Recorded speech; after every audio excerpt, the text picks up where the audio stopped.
آپ کا قیام تھا، رات میں آپ عبادت کے لیے اٹھے تو کسی نے وضو کے لیے پانی رکھا ہے. آپ نے پوچھا یہ پانی کس نے رکھا ہے؟ تو حضرت میمونہ رضی اللہ عنہا نے بتایا کہ میرا بھانجا عبداللہ ابن عباس، اس نے آپ کی خدمت کی ہے تاکہ جب آپ رات میں اٹھیں تو آپ کو تکلیف نہ ہو، اس کے لیے اس نے پانی رکھا ہے. اللہ کے نبی خدمت سے بہت خوش ہوئے. آپ نے دعا دی اللہم فقہہ فی الدین، اللہ اس بچے کو دین کا گہرا علم عطا فرما. اس دعا کا نتیجہ تھا آپ امام المفسرین بنے اور بہت علم اللہ نے آپ کو دیا، دین کا گہرا علم. اس لیے قرآن نے کہا حتی یفقہوا قولی، تاکہ وہ میری بات کو سمجھ سکے. تو اللہ کے نبی جب اہم کام کر رہے تو دعا کر رہے ہیں اللہ سے کیا کیا ہونا چاہیے، اور دنیا کو سبق دیا کہ جو بھی اہم کام کرے وہ اللہ کے نام سے، اللہ سے بھیک مانگتے ہوئے شروع کرے. ہم سب کے آقا حضرت محمد رسول اللہ صلی اللہ تعالی علیہ وسلم پر جب وحی آتی تھی تو آپ جلدی جلدی پڑھتے تھے.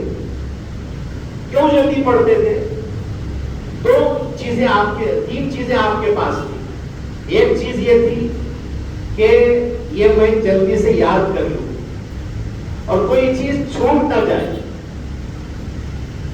اور کہیں جبریل چلے نہ جائے، چلے گئے تو کچھ حصہ یاد کرنے سے رہ جائے گا، اور پھر اس کو مجھے سمجھنا بھی. اور اللہ کے نبی پر جب وحی نازل ہوتی تھی تو تھوڑا بوجھ بھی ہوتا تھا، مشقت بھی ہوتی تھی. تین باتیں: وحی کا بوجھ، یاد کرنے کا بوجھ، اور اسے سمجھنے کا بوجھ. اس لیے آپ جلدی جلدی پڑھتے تھے. ادھر حضرت جبریل سنا رہے، اللہ کے نبی جلدی پڑھ رہے تاکہ یہ یاد ہو جائے. اللہ نے دیکھا کہ میرے نبی پر بڑی مشقت ہو رہی ہے.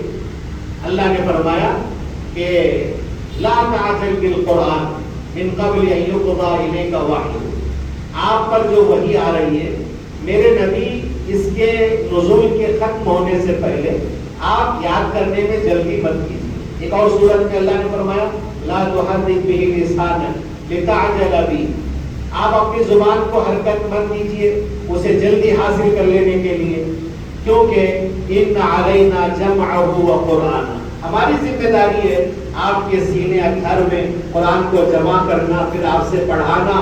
ثم ان علینا بیانا، اس کی تفسیر سمجھانا، یہ ہماری ذمہ داری. آپ اطمینان سے پڑھیے، آپ پریشان مت ہوئیے. ہاں اللہ سے کہیے ربی زدنی علما، اللہ میرے علم میں اضافہ فرمائیے، مجھے خوب علم عطا فرمائیے. اللہ کے نبی نے اللہ سے مال نہیں مانگا، عہدہ نہیں مانگا، آپ نے عزتیں نہیں مانگی، آپ نے جو مانگا ہے زیادتی، وہ علم ہے. اللہ مجھے خوب علم عطا فرمائے. دنیا کو بتا دیا کہ مانگنے کی چیز اللہ سے وہ علم ہے. علم کی وجہ سے انسان کو دنیا میں بھی عزتیں، آخرت میں بھی کامیابیاں ملتی ہے. لیکن اس بات کا بڑا افسوس ہے کہ آج مسلمان جس کا پہلا حکم جس کو ملا تھا پڑھنے کا، اور 2 مرتبہ حکم پہلی وحی میں ملا تھا، وہ فرائض سے غافل ہے، واجبات سے غافل ہے. اسے نہیں معلوم ہے کہ میرا اللہ کون ہے، میرے نبی کون ہے، فرائض کیا ہے. یہ بڑے دکھ کی بات ہے. اگر ہم ایسی زندگی کریں گے تو رسوائی ہوگی. عزت چاہتے ہیں دنیا اور آخرت میں تو فرائض کا جاننا فرض ہے، واجبات کا جاننا واجب ہے. علم سے اللہ تعالیٰ عزتوں سے نوازتے ہیں. اللہ سے دعا ہے کہ اللہ تعالیٰ مجھے اور آپ کو عزتوں کی دولت سے مالا مال فرمائے، ذلت و رسوائی سے اللہ ہم سب کی حفاظت فرمائے. دعا میں دعوانا